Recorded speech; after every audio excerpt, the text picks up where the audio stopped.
Next week. Right, our guest for the morning is here. It's time to say hello and good morning to Adam Curtis. Hi. Good morning. How are you? I'm okay, a bit sleepy. But yeah, a little bit sleepy. Yeah. Well, welcome to the show. Thank you for coming to see us this morning.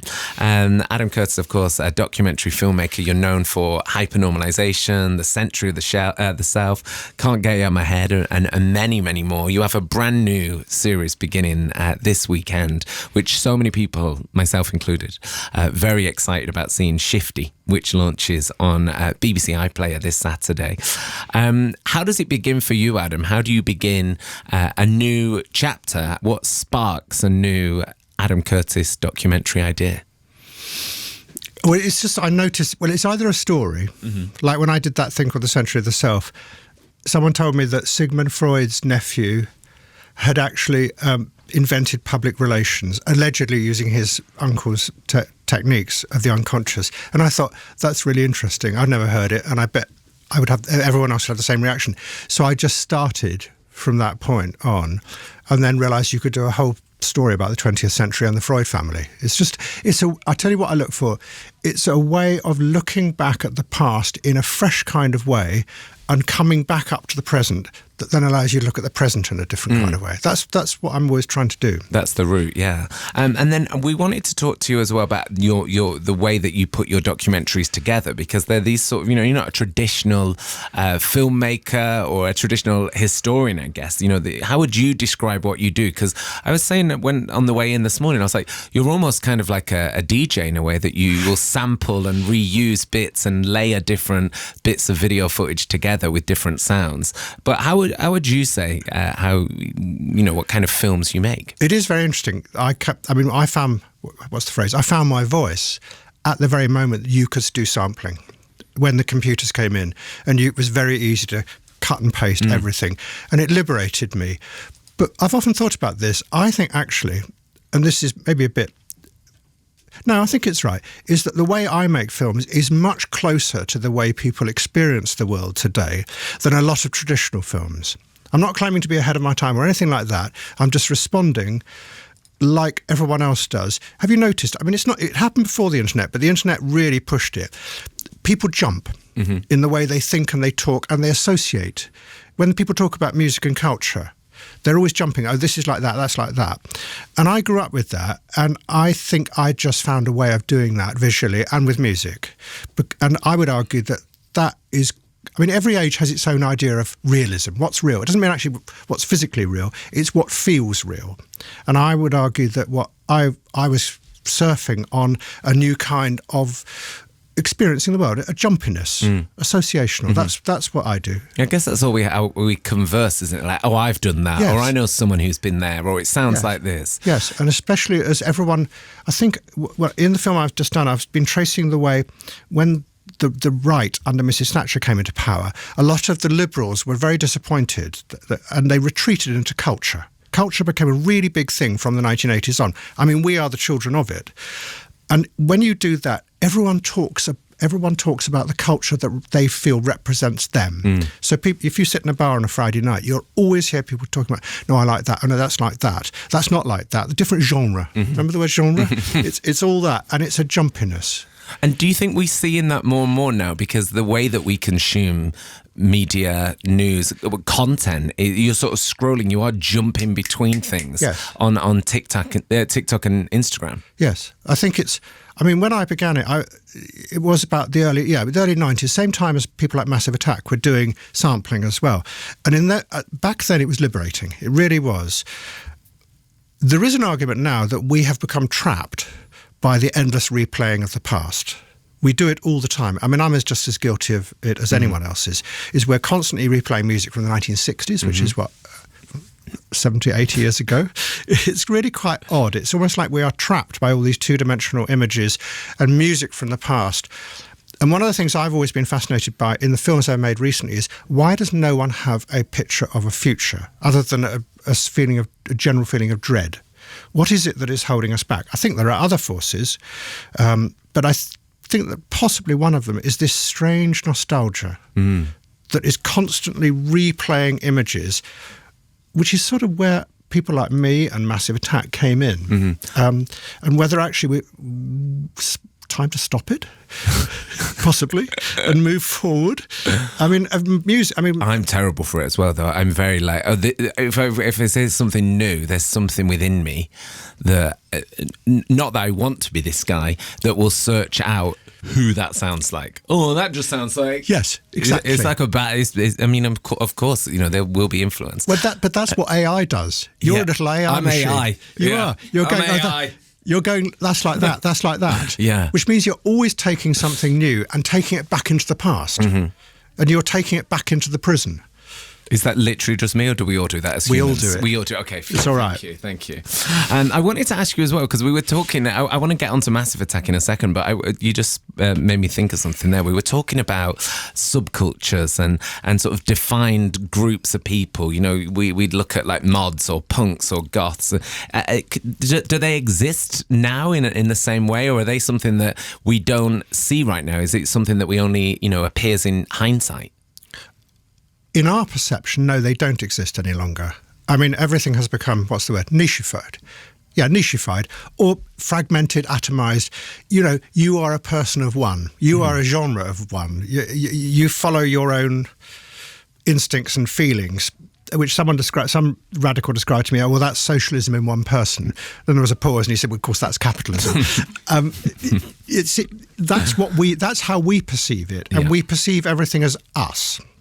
There's a very good song I started start the series with by the Young Fathers called "Wow," which really does express that ambiguity. It conveys the excitement of being alive at this moment as a self-defining individual.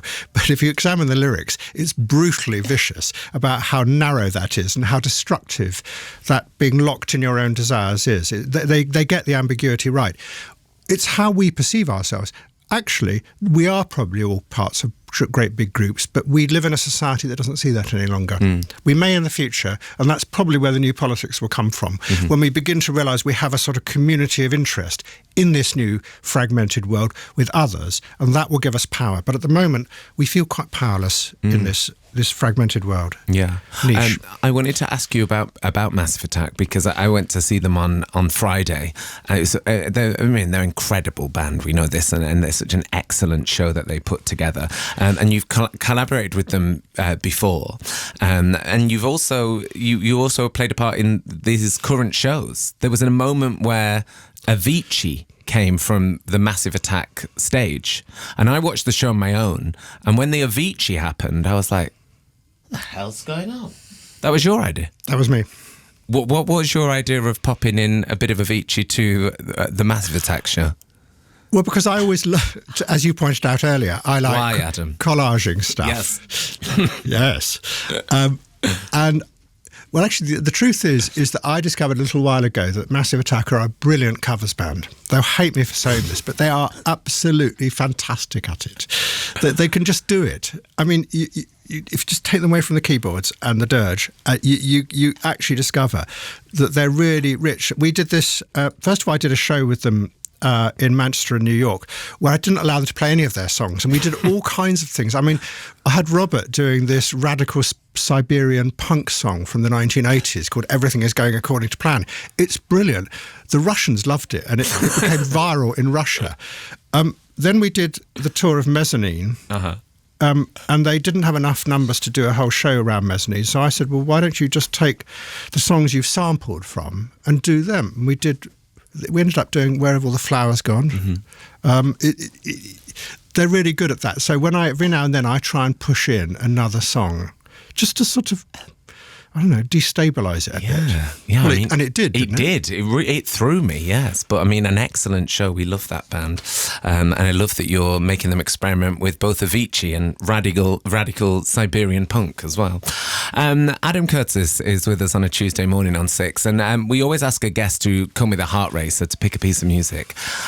You have gone for Ethel Cain, an American teenager. What is it about this record that gets you going, Adam? I think it expresses now really brilliantly. I mean, as we were talking just now, people live very much inside themselves these days in this very individualistic world. That's fine when things are going right. you're happy and you feel free. When things start to go bad, you feel very alone and you retreat inside.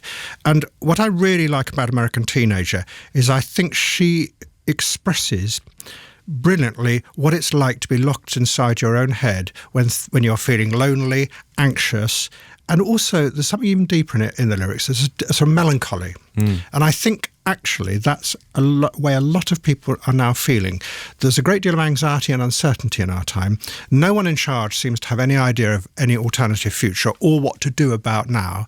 There are fears of conflict, but underneath that, there's just a sort of melancholy that, is this it? And if this is it, why did we get here? And how did we get here? And if there is going to be a revolution, I mean, I don't mean that in a barricades kind of way, it's just in the way we think and see the world. It's probably already happening inside the heads of millions of people in America and here, where they're getting dissatisfied, lonely and anxious. And this song expresses that beautifully. And it does it ironically because it uses an old kind of almost Bruce Springsteen style powerful thing. But if you read the lyrics, it's very much a counterpoint. And it's also just a beautiful song. I mean, I think she's amazing, Ethel Cain.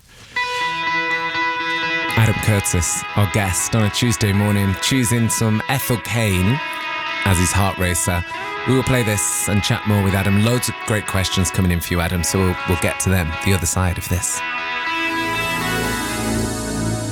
Ethel Cain, an American Teenager, the choice of Adam Curtis, our guest with us this morning on Six Music. We're going to get to lots of questions coming in for you, and lots of people very excited about your new series Shifty starting this weekend on BBC iPlayer. I wanted to ask you about the news and about how news is now seemingly omnipresent. Was it always this present in culture? Or because when I was a kid, I very much remember it was sort of bedtime before the news at 10. So I didn't fully consume the news in a way that we do now. You know, it's obviously everywhere and on our phones and constant. Was it always this way, or was I just a child and sent to bed? But have you noticed that it's everywhere, but actually it's quite a narrow bandwidth? If you actually look at the news these days, it's today's catastrophe, today's apocalypse. The people who succeed in power at the moment are the ones who know how to create that drama. I often think if you look at someone like Donald Trump, I imagine him waking up in the morning in bed, reaching for the phone and typing some really, something he knows is going to get people angry and annoyed, or do something like, oh, I'll send the troops there, or I'll do this.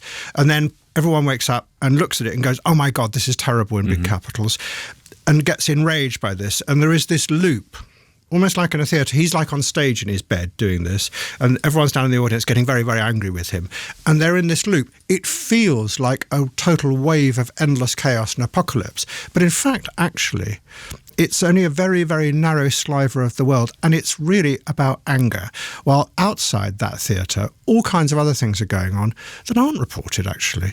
I mean, I'm astonished by how we don't report more on the war in Sudan, what's happening in the Democratic Republic of Congo, where these gigantic wars are going on at the moment, which actually have enormous importance in the world. We limit ourselves to these loops, these feedback loops. And I think when you're trapped in a feedback loop, as we are often with these stories, it feels like chaos. It feels like the news is everywhere because everyone is constantly reacting and then reacting back to that. But actually, it's a very, very narrow tunnel to be in. And I think that, in a way, whether you were sent to bed too early or not, actually at that time there was a wider range of news, but it wasn't in this feedback loop system. Right. And that's the problem. The social media system we have at the moment was designed by engineers. And what engineers like is keeping a stable thing through feedback. Whether it be your central heating or a bridge or anything like that, you're in that feedback loop. And in a funny way, there is a kind of stability to it because you know in your heart of hearts that next week there'll be another apocalypse. I always wanted to make a film called Apocalypse Now and Then because that just seems to me to describe there'll be another long one soon, and you expect, and Trump has got how to do that. I did a film about a guy called Vladislav Surkov who used to advise Putin, who worked this out very, very early on. You tell people that you're messing with their heads, and then they don't know whether you're messing or not. And you just play. Mm-hmm. And when you play like that, you can give the illusion of complete chaos, when in fact, actually, not much is really happening, except the old systems of power are grinding away outside the theatre. I wanted to ask a question from somebody that's texted in. They've not put their name on, but they say it's to do with social media, saying, Adam, I'm 24. I've recently quit social media. I am enjoying it, but do you think that I'm missing out on an important experience for the times that we are living in? Yes. Yes. Because he says you're a big fan of TikTok. I used to like TikTok, but it's become a bit formalised. I think the last wild west of the internet is YouTube. It just has this extraordinary variety to it. If you dive into it, it's just wonderful. TikTok was great in the early days, but it's become so formalised now. You can almost... the genres. The genres. It's just like that, or it's just like that. Mm-hmm. The genres have taken over. And so do you think that he is missing out? Do you think he should be on social media? Yeah. I mean, there are, have we just been talking about, there is a lot of downside to social media, but it is also an extraordinary thing. Just keep your courage. Don't get frightened of it. Actually try and realise that it's a strange realism of our time. That it's horrible as well. Yeah. But just like real life. But just like real life. Yeah. Hi to Stephen as well, saying, Adam Curtis, I love your documentaries. I love this. I used to take them on holiday and watch them on DVD. I love that. 2 weeks away. Where are you going? Don't matter. Got the Adam Curtis DVDs. Well, you can see Adam's latest offering to the world, Shifty, which launches on BBC iPlayer this Saturday. And the collection of Adam's documentaries, films and shorts is on iPlayer. If you want to go and check them out, whether or not you're going on holiday, you can find them by searching Adam Curtis, of course. Adam, thank you so much for joining us. Pleasure. Massive congratulations on Shifty, and can't wait to get into it this weekend.